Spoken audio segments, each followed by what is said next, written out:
Hi, hello. Welcome to Spell a Day, where we're covering a spell every single day of the year, 362 of which are from the 5e PHB.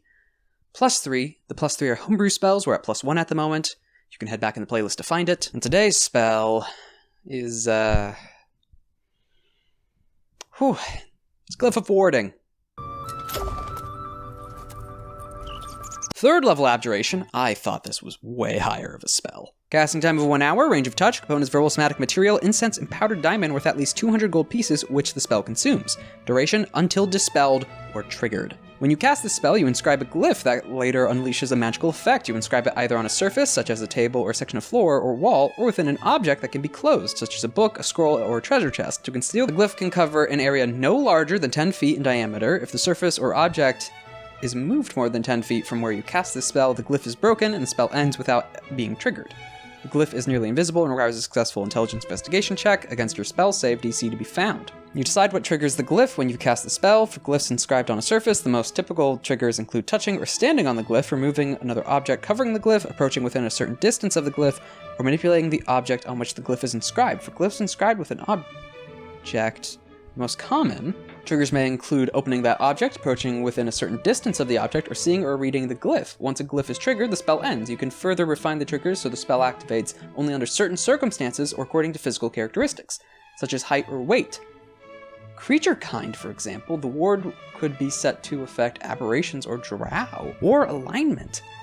You can also set conditions for creatures that don't trigger the glyph, such as those who say a certain password. When you inscribe the glyph, choose explosive runes or spell glyph. When triggered, the glyph erupts into magical energy in a 20-foot radius sphere centered on the glyph. The sphere spreads around corners. Each creature in the area must make a dexterity saving throw. A creature takes 5d8 acid, cold, fire, lightning, or thunder damage on a failed saving throw, your choice, when you create the glyph, or half as much damage on a successful one. Spell glyph. You can store a prepared spell of 3rd level or lower in the glyph by casting it as part of creating the glyph. The spell must target a single creature or an area.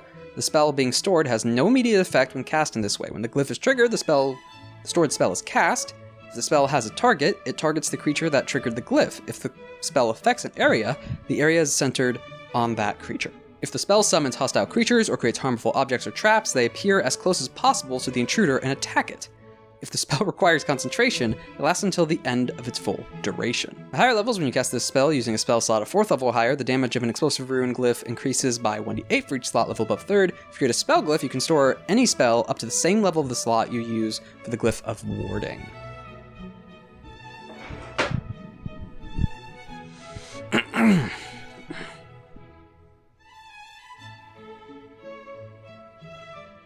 This breaks all spell economy. The whole point of concentration spells is making sure you cannot have multiple of them layered upon each other.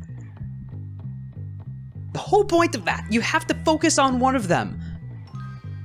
That is such a difficult thing to overcome. There's no base magic item in the DMG that allows you to break having more than one concentration going at a time.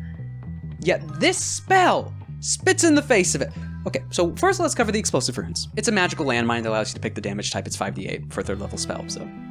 And speaking of the magic landmine itself, you can set a variety of ways that it actually triggers, which also could just be approaching it in a certain way, which I didn't realize. And it can be so specific. Specific target, that a specific alignment, a specific type of creature, even a subcategory of creature, or just reading the glyph. Which also, might I cover again the fact that one of the triggers is reading the glyph? You could have it literally that scenario in a situation where you're walking over, you're reading the explosive, or finally reading like, oh, it's a C4, and then it blows up the instant you're looking at it. You're reading it can blow it up. Casting time and gold cost can actually limit the amount of these you have, but because you can set such a specific trigger, you can make sure it's worth it and affecting the target you want, or place this anywhere.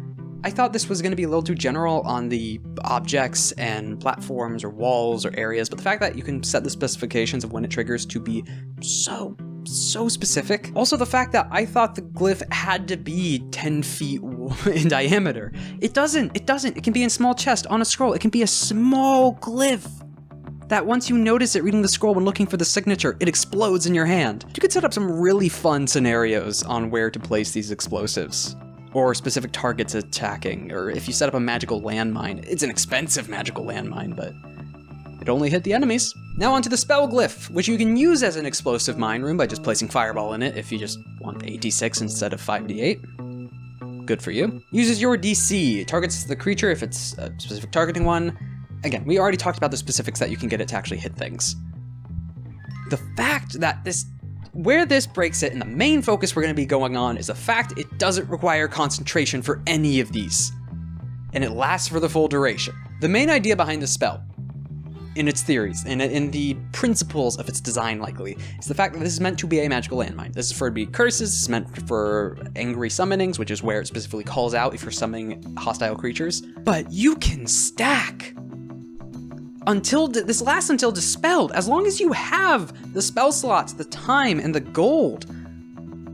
Well, for the resources of it, of course, but you can stack so many spells into it. Upcasting allows you to cast higher level spells. You can store up to an 8th level spell in here. No longer requires concentration. And you can set such a specific trigger to it. Yes, you can't move it 10 feet from where it was, I think. This is ridiculous. Have an area, have a demi-plane, have a separate location on a plane that you plane shift to, have a private bunker somewhere that you teleport to, or have the situation where you were just cloned, you wake back up, you grab your equipment, walk into the conga line of spell glyphs you have that buff you to high hell so you can get back and kill whoever just killed you.